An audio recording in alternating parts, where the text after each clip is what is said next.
That is calming, great music. And then you see the vibrancy of the kids and adults playing with all the slime. I've been to both the Slumu Institute in New York City and Atlanta, and they just opened one in Houston, and I can highly recommend it. Really great place for private events or just for a weekend with the family.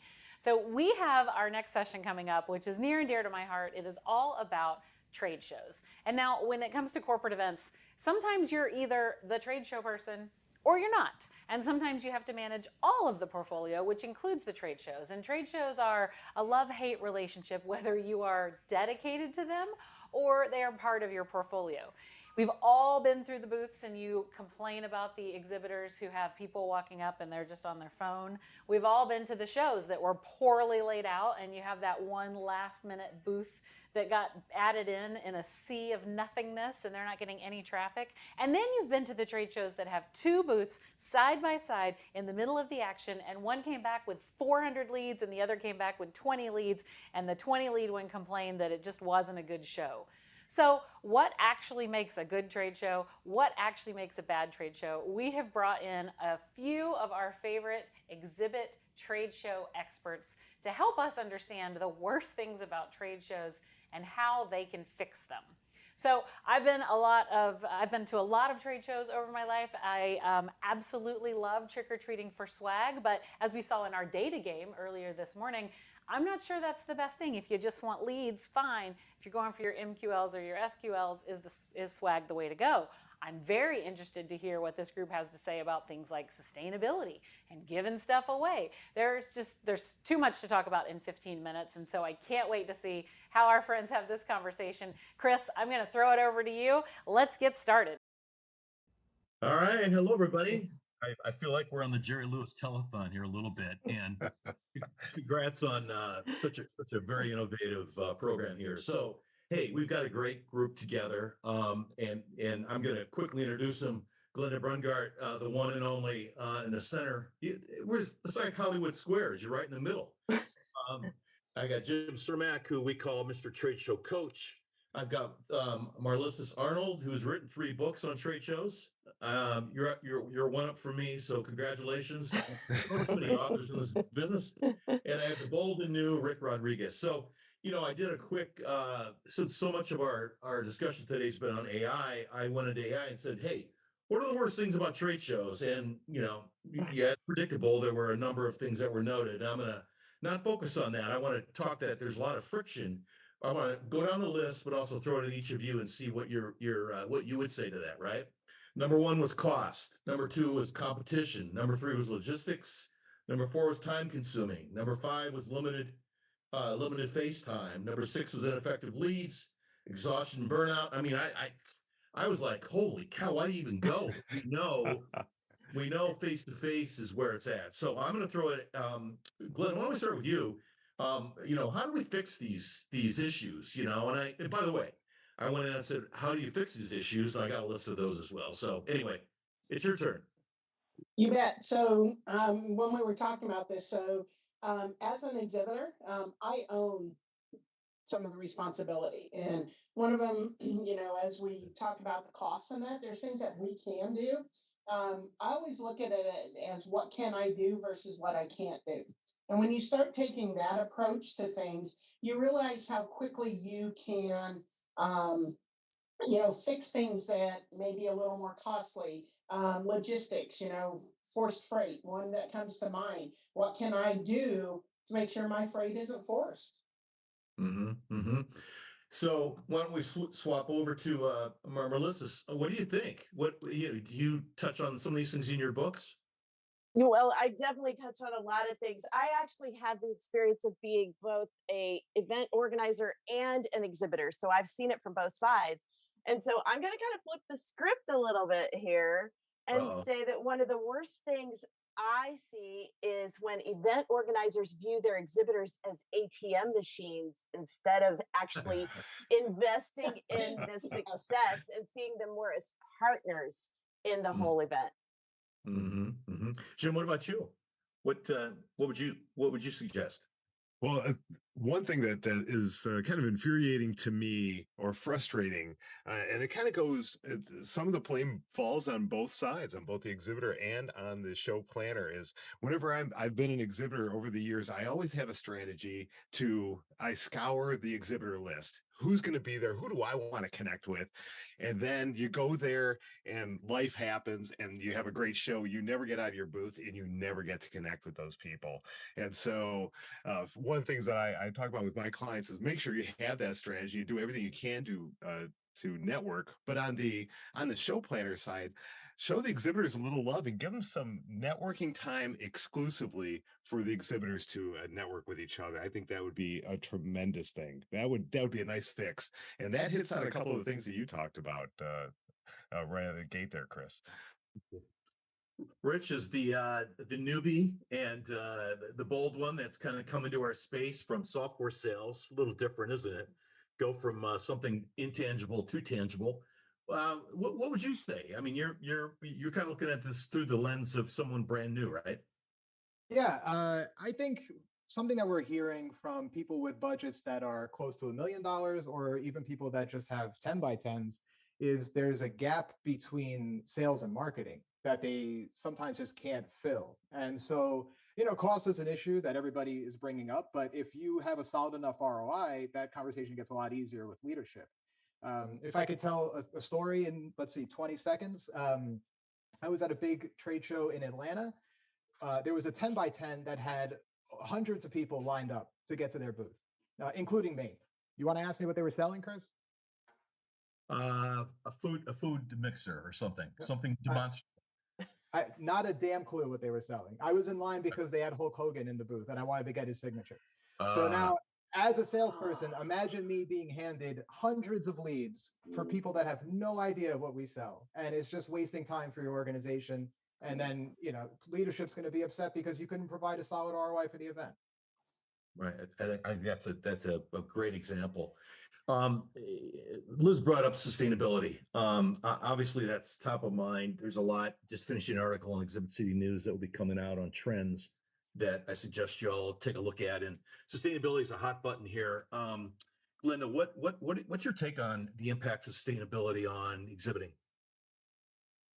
I think it's important. I think a lot of businesses are looking at that. It's no longer a nice to have. It's part of what our clients, what our people who buy our products are expecting from us. And if we're going to talk about being a sustainability leader, we better be walking the talk as well.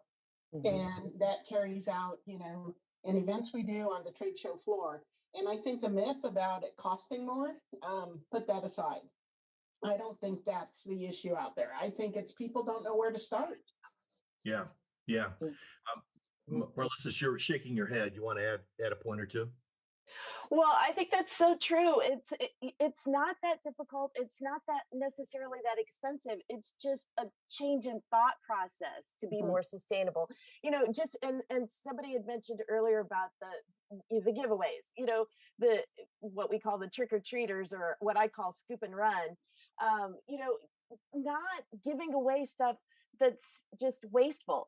So many times I see exhibitors giving away things that A, don't make it out of the convention center, or B, don't make it out of the hotel or even onto the plane for a variety of different reasons. It could be stuff that's just not wanted, or it's stuff that it's too bulky for them to pack and take. Or, one time I was given a glass jar of maple syrup. Oh yeah, like I'm putting that in my luggage. I mean, it's like thinking through things and giving away stuff. If you want to give away things at all, give away something that's actually, makes sense, and it's not going to just be thrown away.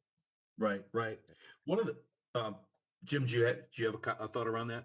I was going to say, as an exhibitor, think about your booth and look at modular solutions, so that if your branding changes, your message changes, you don't have to change all the graphics. You don't have to throw away your whole display, but you can maybe swap out a portion of it or a panel instead of having to do the entire thing. Think sustainably that way, and that, going back to Glenda's point, that can save you money over time instead of having to redo it every single time that you want to make a change. Mhm. Rich is someone that's kind of come into this industry, and you see all this chaos that occurs that set up and dismantle. What was your takeaway? I mean, this is the new world for you. What was your sense around sustainability? Yeah. Well, it's, one of the first trade shows I went to, I was kind of just floored by all the plastic and cardboard being pushed down the aisles by the forklifts.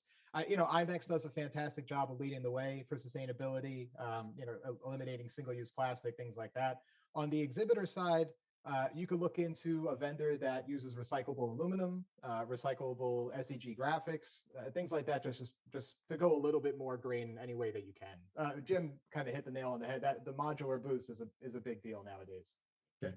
One of the things that in the trends article that has really been amplified in the industry is the changing workforce. COVID had a huge impact on obviously a lot of folks in the industry, right? And so we have a new generation, Rich is one of them, coming to this space on both the supplier and the corporate side.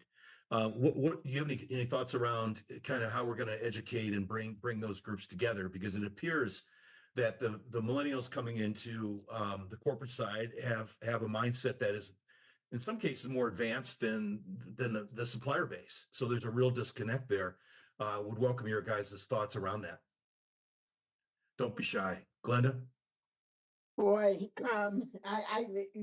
continue to offer classes. I think something like what we're seeing today on this telethon, where you have stackable content that people can get some tips and tricks pretty quick of, what to focus on. But also, as the exhibit manager, I need to seek out help and to fill the gaps that I may have. And, there's a number of associations out there that offer training. Well, you're a diamond CTSA or CTSM, so I would think that would be a great start. I know that EDPA and a few other associations are ramping up now their educational programs, particularly on the supplier side, because there is that little bit of that disconnect. Yeah, and also lean into your suppliers. They have a lot of knowledge out there. Allow them to be your eyes and ears as well, and ask them to help you. What are they seeing, and have them share that with you. Right. Good point. Orlissus, what's your take on the whole labor? I'll call it, shift in the workforce.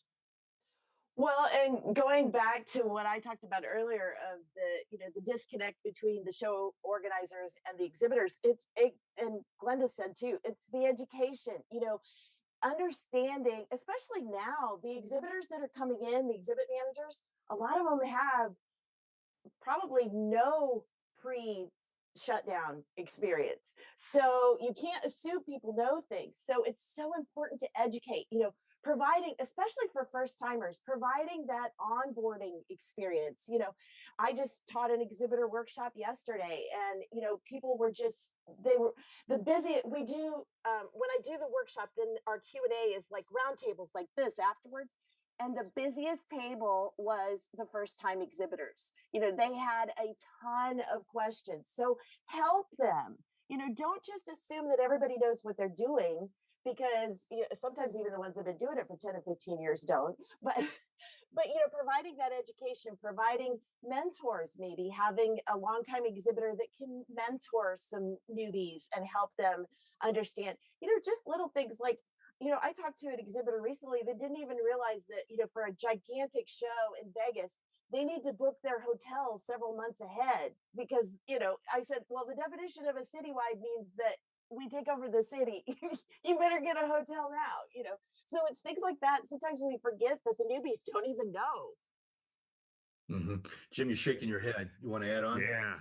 I was going to say, and Marlo's hit it right on the head. There's more newbies now in this industry than there ever were, ever from COVID. And a lot of the people that I work with are, marketing managers, and the trade show is one small segment of what they cover in their job, their day-to-day job. And they don't have the time to dive in and are not immersed in this industry like we all are.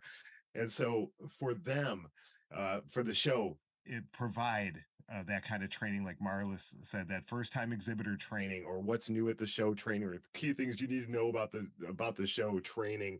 And then for you exhibitors out there, marketing managers, please seek out great podcasts like Marlis's Trade Show Insights, My Trade Show University. There's a lot of great podcasts, video channels. There's a lot of free stuff out there. And then if you need some extra help, go out and find someone who could help you pull this all together, who can make you have, or help you have the right strategy for success going forward. Yeah. If I could add one thing to that, Chris, it's as a newcomer, and I posted about this yesterday, I've been floored by the hospitality in this industry, and seeking out thought leaders and just people that are so receptive to me reaching out and just trying to get an education. So yeah, if you put yourself out there, I mean, this event planner's top 10 stressful job, right? I came from logistics and SaaS. I get it. And there's a sense of everyone just being in the trenches in this industry. And so people are just, they're there, like they've embraced the chaos and they want to help you through it. So you just got to ask questions. Yeah, one of the things I think is really important to stress here today is that the whole process of selling has changed. And right now, 80% of a buyer's time is spent researching online. And they're researching online, they're talking to friends and associates, or they even go to a show. So the idea that selling on a trade show floor is the same, it's very different. And today the staffing, when you talk about how to fix it, in my mind, exhibit never sold anything. It's about the people. And unless they're prepped and unless they're really top of their game, because the buyer today is coming in with things they want to find out, they pre-qualified you, they have questions they want to ask, they're looking for the experts. So I think, we can do a beautiful job up front in all the planning, but it still comes down to people, meeting people, and engagement, and asking the right questions, and prepping whatever's aggregated there for the sales force to go out and advance it. So, we could spend a lot of time talking about all these issues, but it still comes down to face, belly to belly, knowing how to treat and as your guests when they come in, and knowing that they're educated more so than in the past. Because think about it, shows in the past, when there wasn't internet, there was all that introduction, that education was done on site at a trade show. Now it's not. So it's got to be very mindful of the stories we're telling in that space, and that storytelling has changed. So, but my 2 cents in terms of where I see the industry as it is today. We're getting close to time wrap. Any final thoughts from the gang here? The worst thing about trade shows, I think we all know what those are. If there's one thing we could fix, one thing only, what would they be? We'll go around the corner. Melissa's. Work together, your vendors, your exhibitors, your show organizers, partners, everybody together. Okay, Glenda. Focus on what you can do, what you can't, not what you can't do. Perfect. It'll make your job easier. Okay, Rich, what you got? Man, I'm just going to piggyback. Just collaboration. Trust your vendor. Do your research, and then trust them because you did that research. Okay, and Jim, you're the final word. Hey, I'll say I'm going to put it on the shoulders of the exhibitors, learn how to engage with people, because those attendees, if they leave and you didn't engage with them, it's on you. It's not on them. And they're going to have a better show if they learn more about you, and you're going to have a better show if you can engage better. Yeah, and I guess I might have the last word. So listen, thanks everybody for joining us. I will be drafting in the next month or so a kind of a follow-up here, since this was such a quick 15 minutes. It would be an extensive article in Exhibit City News. So please take time to look at it and enjoy the publication, because we're making some major changes to it as we go forward. So thanks everybody. Thanks, Thank everyone. you. Thank you, Chris. Thank Thanks, you. everybody. Yeah. That was incredible. You should have seen the chat. I know that y'all were busy talking, but it was blowing up in there. I think trade shows, exhibits, these conversations are definitely ones that the Club ET members appreciate and want to be a part of. If you haven't yet, go subscribe to Exhibit City News. Thanks so much, Chris, for facilitating that session.